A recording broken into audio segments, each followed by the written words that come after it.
Before we dive in, a quick note. We are brand new to this and we're still figuring out our equipment. So the audio quality on these first few episodes may not be perfect. We appreciate your patience while we work out the kinks, and we promise we will get better. Hey everyone, welcome to the dark side of healthcare.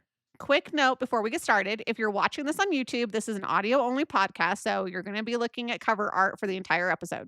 We record in audio format and then push out to our podcast platforms and YouTube so that everyone can find us wherever they listen. So if you are watching this on YouTube, just grab some headphones, get comfortable, and know that the lack of video is completely intentional.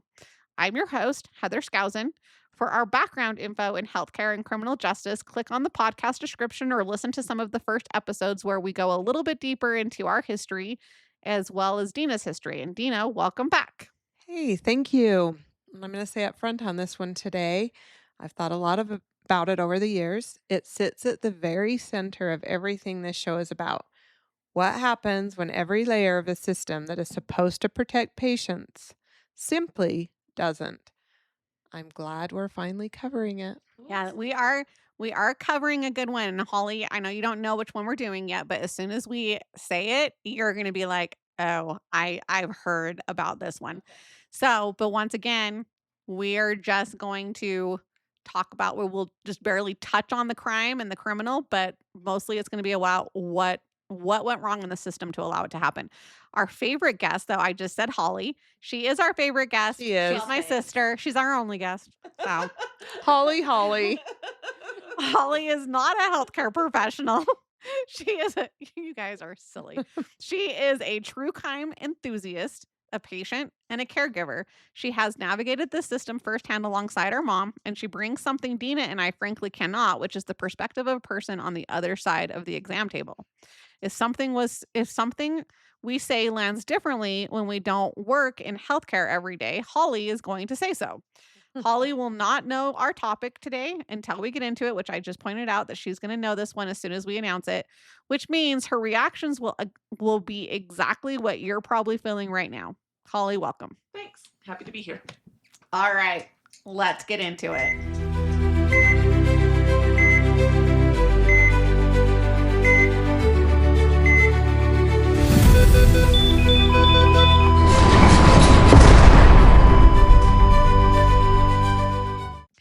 Okay, this is about a neurosurgeon who, in less than 2 years, injured and killed more than 30 patients. A man who paralyzed a childhood friend, who severed a woman's vertebral artery, who left screws in the wrong places, cut nerves that should never have been touched, and walked out of operating rooms leaving bone fragments pressing on spinal cords. This is a story of a man who called himself a killer in an email. And this is the story of a system that knew something was catastrophically wrong and kept letting him operate anyway. He called himself a killer? In an email. Yeah, and we'll get into that. Okay. Yeah, we'll get into it. His name is Christopher Duntsch. Okay, wait. I think I've heard that name. You probably know him more as Dr. Death. Okay. Yeah. Oh, this is a good one. Okay. His story has been told in documentaries. You can find one on Amazon Prime and one on Hulu. And there is a dramatized docuseries on Peacock that brought this case to an even wider audience. If you have watched any of those, you know the broad strokes. What we are going to do today is go so much deeper into the part that those productions don't have time for, which is the system. And the story of how he happened is not really about him at all. It's about every institution, every safeguard, every regulatory body, and every silent colleague that stood between him and the patients who trusted a system to protect them. They didn't. And today, we're going to talk about why. What makes this case particularly important from a system standpoint is that Duntsch didn't slip through one crack. He slipped through every crack simultaneously. Credentialing, peer review, reporting, licensing, even mechanisms that existed to stop a dangerous physician failed in one sequence. Yeah, and that's exactly where we're going to spend most of our time today. But first, let's give some context on who Christopher Duntsch was, what he did, and how this ended up in a courtroom. Because maybe not everybody has watched all those docuseries. Okay, Christopher Duntsch was born in 1971. He earned his undergraduate degree from the University of Memphis and went on to complete a combined MD PhD program in the University of Tennessee Health Science Center. On paper, he was impressive. A neurosurgeon with advanced training and, by all outward appearances, a promising career. He began practicing in Dallas, Texas in 2011, joining the medical staff at Baylor Regional Medical Center in Plano. And almost immediately, things went wrong. His second surgical patient suffered a stroke. His third patient, a friend named Jerry Summers, came out of a routine spinal fusion as a permanent paraplegic. Oh, it's devastating. Right? As somebody who's had a spinal fusion, it's just It's already scary. It's very scary going in knowing that what could go wrong. Yeah. Summers lost the ability to eat or dress himself without assistance. He now requires full-time care. That's so sad. What is important to understand is that these weren't close calls.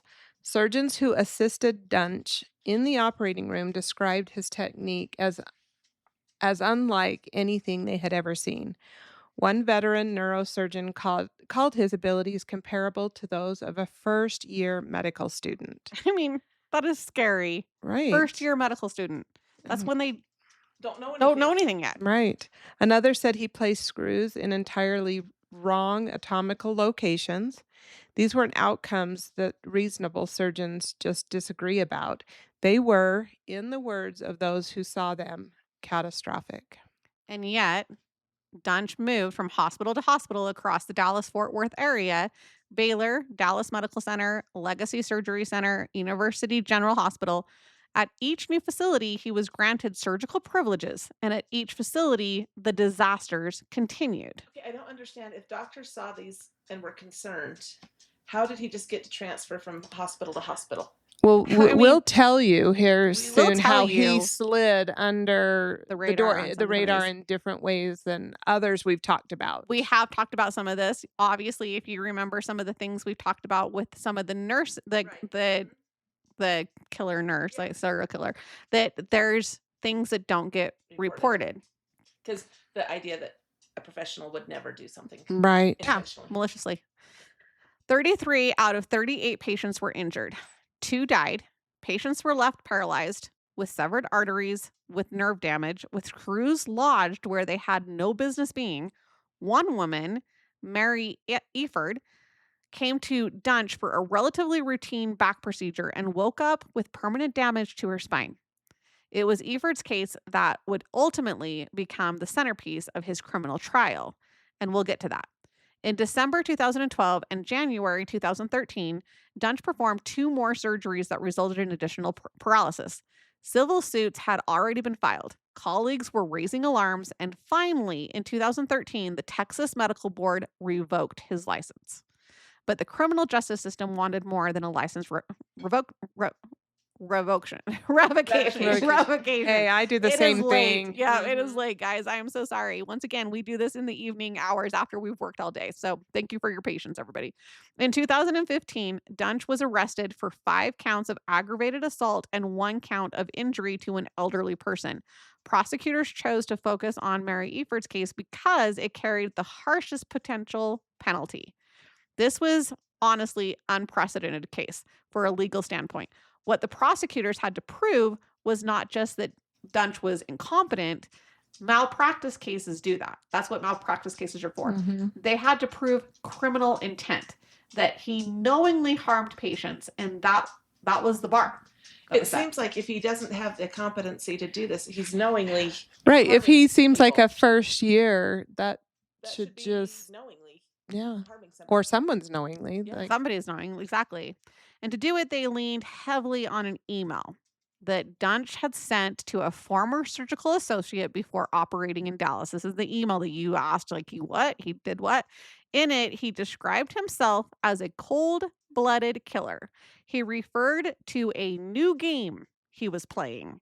He called himself God. Okay. Yeah. So what, causing pain to people and right? I mean, having the power to impact people's lives, cutting into them, I guess, and doing what he wants. Well, and it makes me wonder how he got patients. How were patients referred to him? Well, sometimes, I mean, I think some of these sometimes things, they like for a don't. while with these loopholes or these skirting Yeah. around to hospitals, some of these reviews, you think there would still be reviews, but I guess Right. you know. We heard that they weren't. Yeah. After a 13-day trial, the jury deliberated for 4 hours. They found Christopher Duntsch guilty of injury to an elderly person. 1 week later, after testimony from his victims, he was sentenced to life in prison with parole eligibility no earlier than 2045. He will be 74 years old Mm. before he's eligible for parole. His conviction was upheld by the 5th District Court of Appeals in 2018 in a 2-to-1 decision. He made history in the most grim way possible. He was the first doctor in the United States ever convicted of aggravated assault for actions taken inside the operating room. Now the trial is done. He's in prison. He's where most of the coverage of his story ends. That's on all of those documentaries. But we're just getting started because the question this case demands, which you've asked already, is how? How Yeah. did this happen? How do we put this man in prison? The question is, how did he operate for 2 full years? How did 33 people get into the operating table, and who is responsible for each of them? Let's start at the beginning on how physicians get into an operating room at all, because this is the foundation of everything. When a physician wants to practice at a hospital, they go through a process called credentialing. The hospital's medical staff office verifies their education. They look into their training, their licensure, their malpractice history, their references. Then a committee, typically the medical executive committee, reviews the information and decides whether to grant the physician clinical privileges. That is the gate. And in theory, that gate should catch someone like Duntsch before he ever touches a patient. Well, in theory, but the system has a fundamental structural problem. We heard that before. Repeat. Repeat. Each hospital credentializes independently, and the primary tool they use to check a physician's history, the National Practitioner Data Bank, known as the NPDB, which we've mentioned in a couple of other episodes, only works if the previous hospital actually reported the problems to it, which brings us to the first failure. People aren't reporting. Yeah. When Duntsch left Baylor Regional Medical Center, the facility where his first disasters occurred, they gave him a letter. That letter stated he had no outstanding investigations or restrictions at Baylor. So it's not that they didn't know of anything, it's just Yeah. he hadn't been in no restrictions or investigations. He had voluntarily resigned. Does this Who else kind of again? sound like? Oh, there's another one we did. Charles Cullen. There you go. Yeah. Exactly. Voluntarily resigned. Sounds very neutral. It sounds like he chose to leave. It says nothing about the fact that peer review had been initiated. Nothing about the complaints from surgical colleagues. Nothing about the patient disasters that had already occurred. And that is not an accident. It is a loophole. Hospitals are legally required to report to the National Practitioner Data Bank if they take adverse actions against a physician's clinical privileges for a period of more than 30 days. But if a physician resigns before that formal action is completed, even if it isn't clear the action would have been taken, there is nothing to report. So Duntsch would be under investigation. The hospital would begin the process. Duntsch, knowing what to do, would resign. The investigation would stop because he was no longer on staff, and the next hospital would query the NPDB and find Nothing. nothing. Well, and I guess, in some ways, you can't fault the hospital because he resigned. It's no longer their problem. They've got to deal with their current. And he's kind of protected under Yeah. his resignation. Well, So I mean, what would it look like? I mean, exactly. what Why should they? repercussions do they have? He was smart. I mean, he obviously knew that what was coming down the pipeline, so he chose to resign, knowing that Right. they would not then have to report. Because it is sometimes called resignation to avoid discipline. And it's a well-documented loophole in the credentialing system. The NPDB was designed to prevent this, but the reporting requirements have gaps, and physicians who know how the system works, such as he did, they can use those gaps. Do we know the years that he was practicing? Yeah, it was, I mean, basically until he was arrested. So I think I actually talked about that. It was like The 2000. beginning. I was gonna say I might have just missed it. Let me go up to see where. So the case was 2012, 2013, and he practiced for 2 years. So it's 2 got to to be 3. 2000, 2 to 3 years. And So he so was only in for only a couple of a years, for couple a of few years. years. Okay. 2 to 3. Uh-huh. So when you think about that is something that I mean, the reason why I asked that is because I thought, okay, how many different hospitals was he in that short time Right. span? That should be a red flag that a doctor is resigning jumped around that from much. these Right. hospitals. Were they starting to look into me, so I hurried and resign type Yeah. situation. That's true. Or you could also look at, I mean, I'm trying to just look at the other side of things. Whereas if you're a new physician, maybe you just haven't found a home yet, right? Like that maybe exactly that you just You're finished school, advancing. you're advancing, exactly. So you are still looking for your permanent home, Yeah, sure. right? Hospitals did not make reference calls, and here is where it gets even more troubling. When Dallas Medical Center called Baylor as a reference, Baylor confirmed Duntsch's employment, confirmed he had resigned, and offered nothing else. They weren't lying, but they were not helping patients either. They were protecting themselves. And we did talk about this in the Cullen case too. But back when Cullen was, there were laws that actually prohibited companies from giving references and saying what they were seeing. Happening. Those laws don't exist during this time frame. Right. That's what I was just going to say. This is a different time frame that they could have been open about what they were seeing and experiencing at their facility. Because it was true. And it's what you mentioned, which is passing the lemon, or we talked about how researchers call it passing the trash. Yeah. And this is where we have to talk about the peer review shield. In Texas, as in most states, the proceedings of hospital peer review committees are privileged and confidential. The work a committee does to evaluate physician performance, the complaints they received, the findings, the deliberations, is legally protected from disclosure in most contexts. So, kind of like we've already said, if they were to call them and they were to bring up much more, who's the one really in trouble? Yeah, because you don't have the findings at that The point. hospital. Because he was able to resign. So Because they didn't continue the investigation. Exactly. That's basically where the law still does protect the person, is because they did resign and they Right. didn't complete an investigation. The intent of that privilege was good. It was designed to encourage honest internal review without fear of litigation. If every doctor who raised a concern about a colleague could be sued for defamation, the reasoning went no one would raise concerns. The peer review privilege protects that process.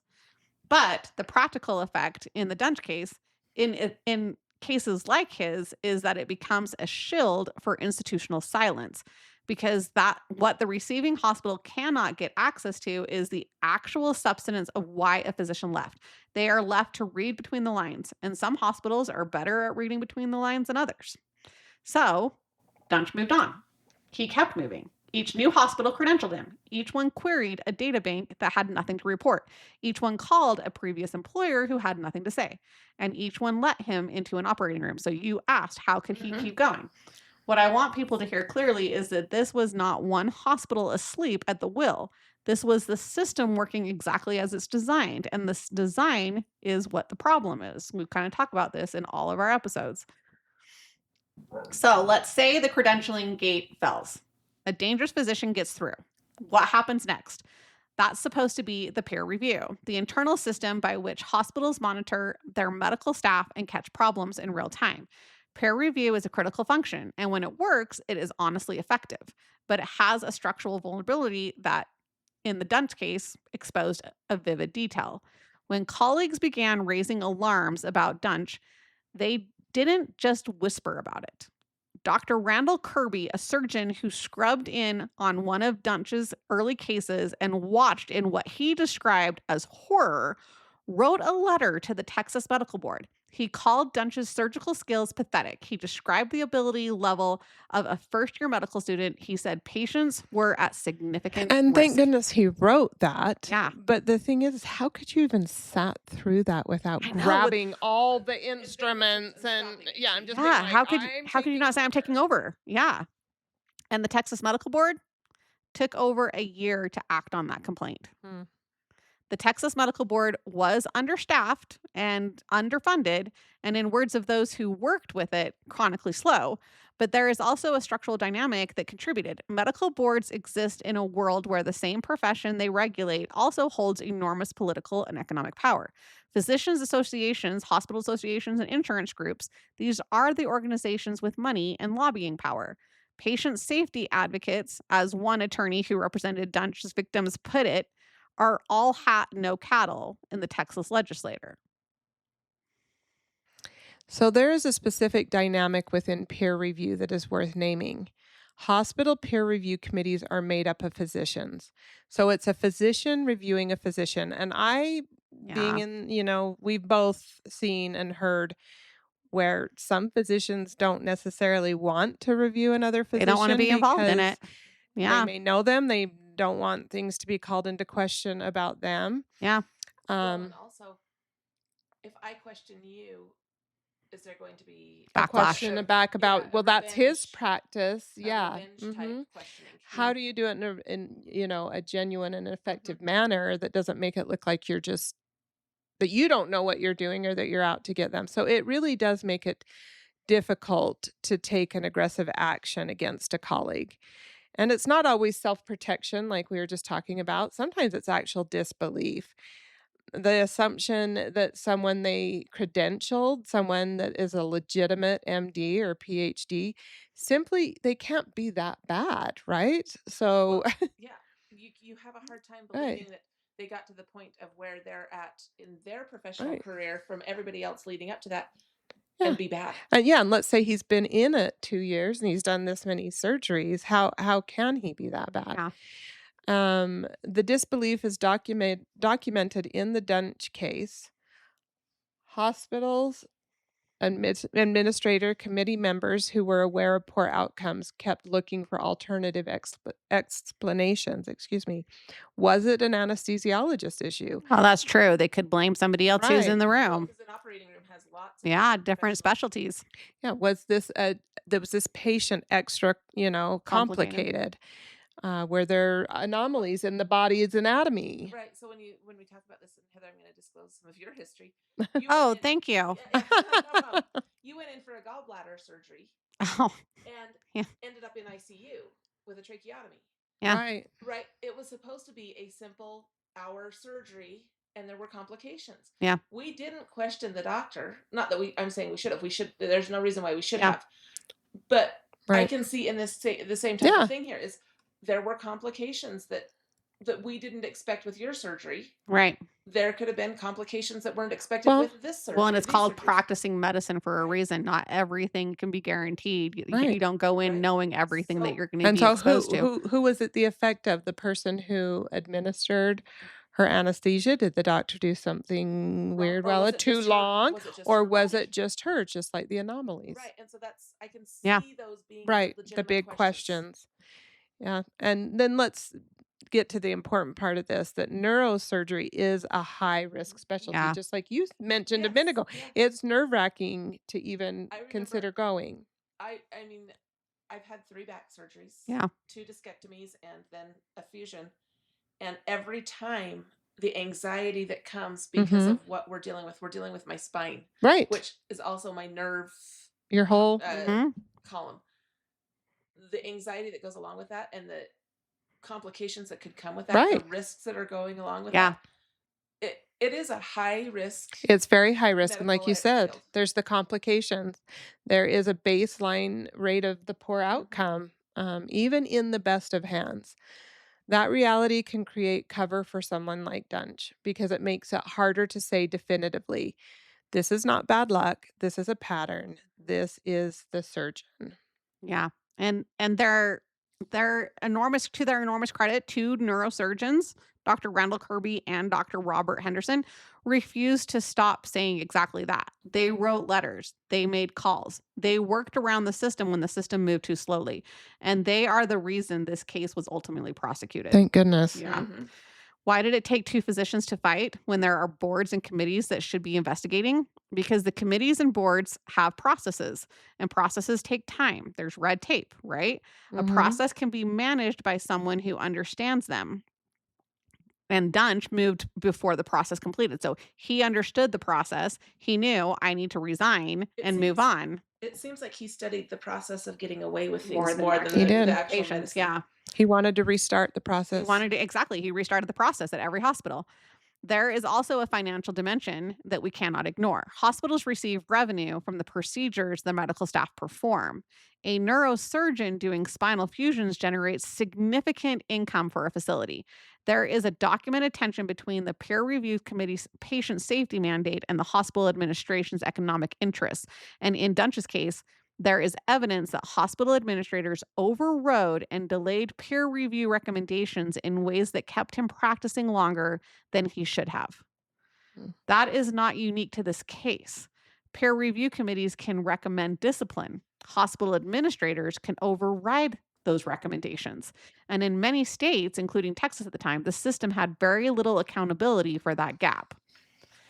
There is a piece of this story that does not get enough attention. And it's about the legal environment in Texas that made it even harder to stop Duntsch through the courts. In 2003, the Texas legislature capped pain and suffering damages in medical malpractice lawsuits at $250,000. Wow. The reform was backed by a coalition of physicians, hospitals, and insurance companies who argued that runaway juries awards were driving doctors out of Texas and making it the malpractice unaffordable. I mean, which makes sense make in a lot sense. of ways, but who is It it? does make sense. Yeah. Well, and Still. when we're talking about a life, Right. Exactly. And You're putting a pain, dollar figure to that? pain for life. Yeah. Mhm. A malpractice case in Texas requires expert witnesses, depositions, years of litigation.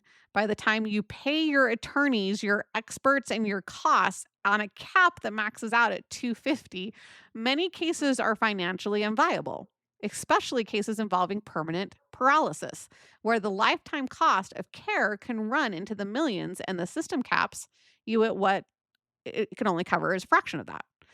What that cap And did, that doesn't count for the cost of having to pay all those medical bills. well, not just Or- the medical bills, but the Well, the- lifelong care for yourself. Yeah, I mean, like yeah. you could spend that 250,000 on just the legal costs. Oh, yeah, Oh, exactly. yeah. Right. All those experts, all the depositions, like they talked about Right. that. It's Exactly. gone. Yeah. What that cap did, practically speaking, is it reduced the financial deterrent for neglect care. So, right. So it basically made it so that people just really didn't. They weren't going to sue. They weren't for gonna sue. malpractice Mm-mm. because Exactly. it wasn't beneficial to the No. end user to do that. Yeah. Malpractice litigation, and I want to be clear that this is not about the merits of an individual lawsuit. It serves a systemic function. When cases can be pursued and significant damages can be recovered, it creates financial pressures on hospitals and physicians to maintain standards. When that pressure is capped at a level where many cases aren't worth bringing, you've removed one of the mechanisms by which the market corrects bad behavior. The checks and balances are removed. Yeah, exactly. Several of Duntsch's patients attempted civil suits. They ran into the cap. They ran into the hospital immunity provisions for peer review decisions. Some of their cases were essentially closed out because the economics didn't work. Not because Duntsch wasn't liable, but because the system made it nearly impossible to pursue. And here's the political dimension that should make everyone uncomfortable regardless of where they sit on tort reform as a policy. The same governor who championed and signed those tort reforms, Greg Abbott, who was the attorney general at the time, later intervened on behalf of the hospitals against Duntsch's injured patients in court. The hospitals that credentialed Duntsch and looked the other way were being defended in part by the state's top law enforcement officer. Wow. I want to be fair here and note that the tort reform is frankly a complex policy area where reasonable people disagree. There's just always disagreements on it. There were real problems in medical malpractice litigation that prompted those 2003 reforms. But the Duntsch case is a case study in what happens when the pendulum swings too far. When the protections for institutions become so strong that patients lose meaningful legal recourse. The practical takeaway is this: one of the ways we rely on systems to police themselves is through litigation. Families who are harmed can sue. Juries can hold institutions accountable, and that possibility of accountability creates pressure to prevent harm in the first place.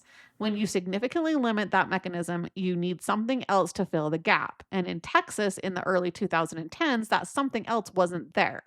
So I'm not saying there can't be a cap, but there has to be something else that holds people liable. Yeah. Christopher Duntsch went to prison in 2017. And for years after, his victims and their families said publicly that the system that failed them had not fundamentally changed. Let's talk about what actually has been done and why it took until 2023 for the most significant legislative response to arrive. Okay, before you go there, Mhm. are we talking about changes at a state level or a federal level? We're talking about state. We're talking about Only Texas. this So this is all Texas. just Texas. Mhm. So there's no federal regulations over any of this. Not that I found. Nope. Okay. In June 2023, Texas Governor Greg Abbott signed the House bill in 1998 into law. The same Greg Abbott that we just talked about. Yes, the bill received overwhelming bipartisan support in the Texas legislature, and it is directly and explicitly connected to the Duntsch case. Dena, let's have you introduce the bill and what it means. Okay. The House Bill 1998 made 3 significant changes.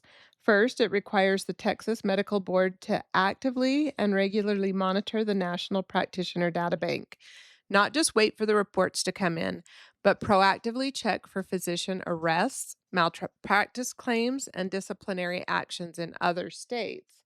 So you can But look this at is other still states, just a but this is Texas just law. Texas. Mhm. Second, it prevents doctors with suspended licenses in other states from obtaining a new license to practice in Texas. So that only protects going into Texas, not Not going to Going another out of state. Out of Mhm. right. Now, granted, Duntsch did all of this in Texas, Right, so yeah. hmm Third, it makes it a criminal offense, a Class A misdemeanor, for a physician to lie or make false statements on a Texas medical license application. okay, so think about that last one. Before this law, a physician could misrepresent their history on a license application, and the consequence was administrative. Now it's criminal. That's law. Yeah. Because the medical licensing system evolved over decades in a regulatory environment that assumed most physicians were acting in good faith, which most probably Most are, do, yeah. it's just not all, the protections were built for that majority. The gap was that there were virtually no consequences for the minority who weren't. What is also notable is how this law came to pass. The Texas Medical Board failures were documented. The Duntsch case was well known, but it took an investigative journalism series, a KXAN news investigation called Still Practicing, to give lawmakers the political momentum to act. Reporters Matt Grant and Dalton Huey documented that the board had reported at least 49 physicians as having clean records, even though licensing actions had been taken against them in other states. One Texas senator literally thanked these journalists on the records for doing what lawmakers should have been doing themselves. So this accountability journalism is doing exactly what it should be. I mean, Yeah. it's good for them to get out there and to expose. It's a reminder We to talked about the public scrutiny, right, the public, from journalists, from advocates, from even patients. This is sometimes when we really do need to speak up and have a voice. Um, from this kind of show is itself a mechanism of the system. When the formal mechanisms fail, public attention sometimes can fill the gap. And Dr. Robert Henderson, one of the neurosurgeons who helped stop Duntsch, called the new law great news and immediately asked the question that every patient advocate was asking. Now, how do we get other states to do the same? Well, I mean, here's the thing that makes me think of that. He said it was great news. If you are a doctor practicing ethically and responsibly, you're not going to be upset by this law. No. And Not one bit. You're gonna think it's great. Not one So bit. it makes you wonder how many physicians were upset by this, and then was it they were upset because they were questionable? Yeah, they either don't know what they're doing or they're doing something with ill intent. Yeah. The MPDB specifically was supposed to be a national backstop. and is critically important tool, but it has real limitations. Underreporting is a documented persistent problem. Studies have estimated that between 60 and 75% of reportable actions never make it into the data bank. Well, goes back to if they resign, Mhm. Right? then they're not going to be reported. Yeah. The reasons vary. Hospitals avoid reporting when physicians resign. Exactly what you just talked about before the formal action, as we discussed earlier and Holly just said. Mhm. Sorry, you guys, it's kind of like messed up my script a little bit. Okay. Sorry. That's I where know. we should be I, ahead of I our know. game, so I when was like, Holly helps us when Holly out. just jumps in, I'm like, you weren't supposed to ask that. Well, but I'm supposed to ask the question that Yes, everybody you else are. is Okay, thinking. you like you're doing so awesome. Disciplinary actions crafted below the reporting threshold don't get reported, and the corporate shield loophole when an employed physician's employer settles a malpractice claim on their behalf can result in no entry because the settlement is in the institution's name, not the physician's name. And critically, patients cannot directly access this database. So they can't look up their own doctors. It is available to hospitals and licensing boards, but it's not available to the public. Hospital queries it when they're doing credentialing. Licensing boards can assess it, but the person walking into the surgeon's office cannot pull up their physician's record. They can check the state medical board's public disciplinary records, which is good, but that information is only as complete as when it's reported and acted upon. So, the House Bill 1998 was a win. It was a meaningful, concrete, bipartisan response to documented system failures. We should say that clearly, but it is not enough. So, let's talk about what remains undone. The underreporting problem is national. Texas addresses its piece of it, but federal law governs the NPDB, and the federal law still has the same reporting gaps in it when Duntsch was moving from hospital to hospital. A physician who resigns before formal adverse action is completed still often generates no report. That loophole is still open everywhere except where states have layered additional requirements on top, like Texas has. Peer review transparency. The peer review privilege, which protects internal hospital deliberations, remains essentially intact, which means a hospital that receives a credentialing inquiry about a physician who left under a cloud can still say almost nothing. The receiving hospital has to hope they read the silence correctly. I guess if you can give a good review, then you would. Then you would. Mhm. Yeah. This is genuinely hard. The peer review privilege exists for good reasons. Open those records to litigation, and you risk chilling honest peer review. I'm just going to pause there because in my field, which is completely outside of medical, but there's sometimes when I have been asked to read a letter of recommendation, for example, and I was given guidance years ago that said, look for what is not said as much as what is said. And I True. would have never thought about that until somebody pointed it out to me. I would think that happens in some of these cases too. Is there somebody who's been asked to do a peer review or read a peer review, and they're not looking for what's not said, they're just looking for what is said, and so nothing raised a flag in what was said. Oh yeah, It's true. person who got me that best advice was mom. Oh, really? Exactly. Yeah, our mom was in Read administration. She between was in the lines or the silence, education. Yeah. one or the other.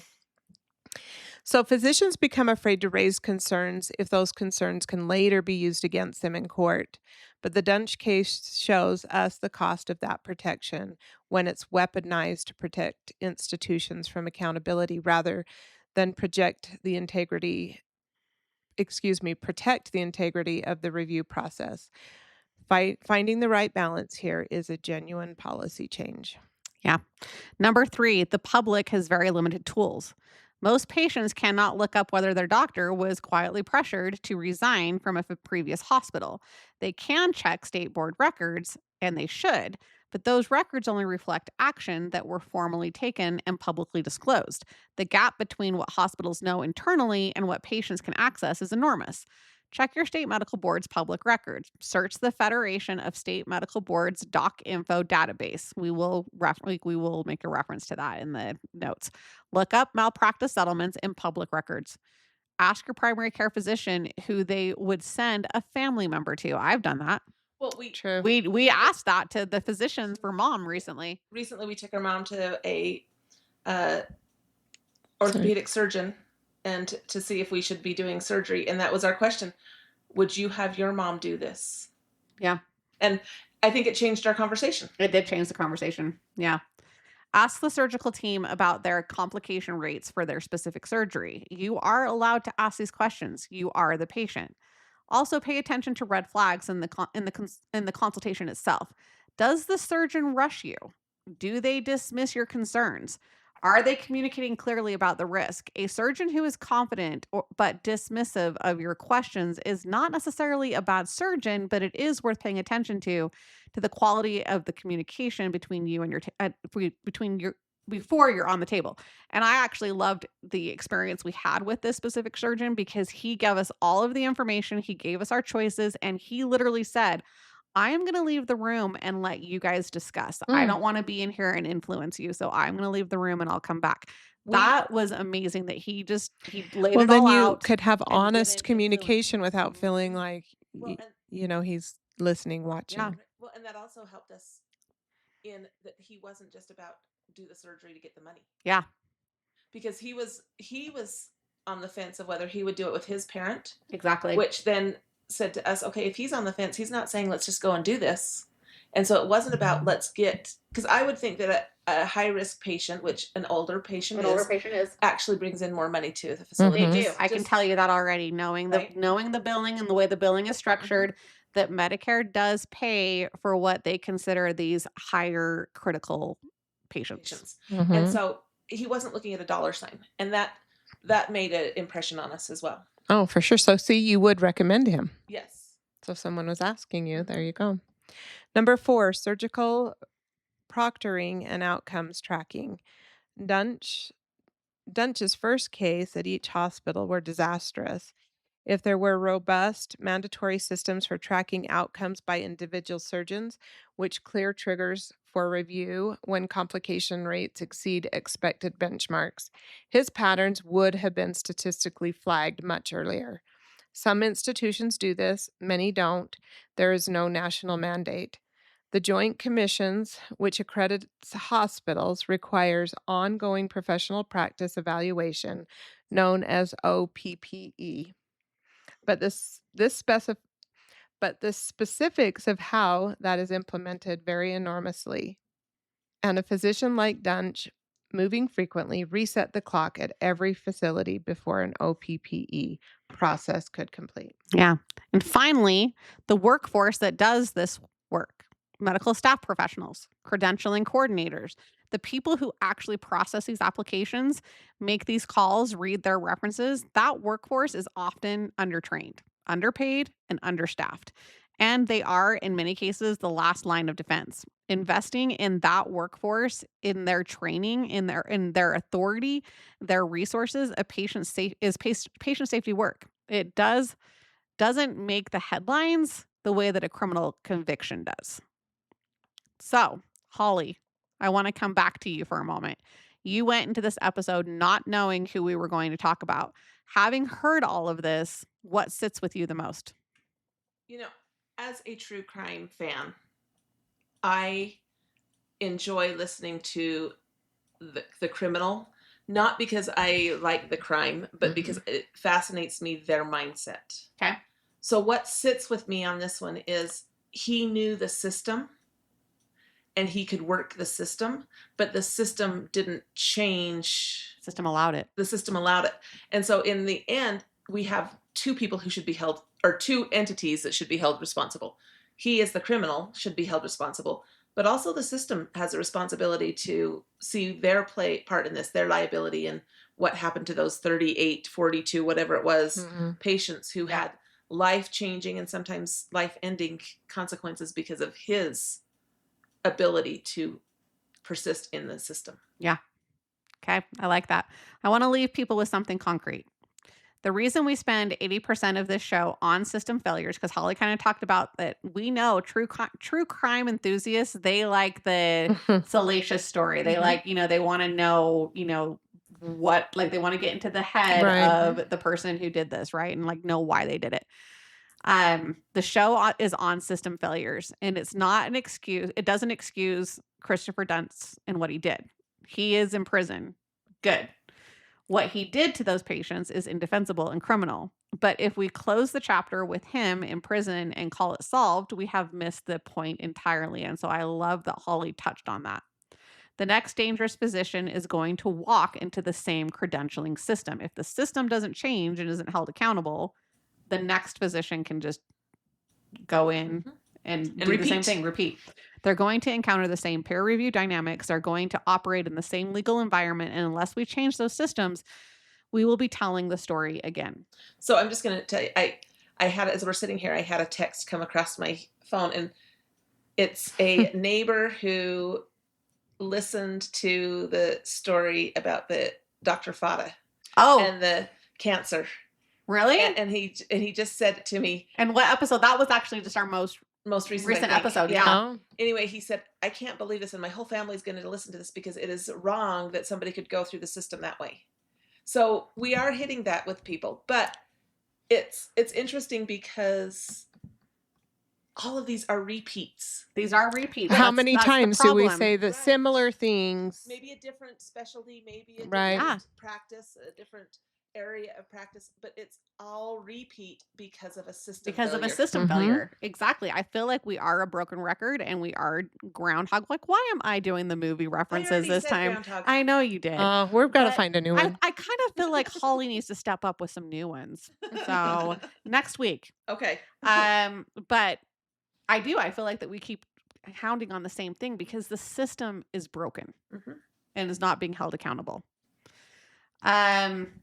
The physicians who helped stop Duntsch, Doctors Kirby and Henderson, were not acting within the system. So I want to be clear about that. They had to go outside it. They had to work around it, and they should not have had to. The system should have worked. And our job as patients and advocates, as people who work inside healthcare, it is to make it better. If you are a healthcare professional listening to this, talk to your medical staff office. Ask how your institution handles resignations to avoid discipline. Ask what your OPPE process looks like. Raise the conversation. You are part of the system if you work in healthcare.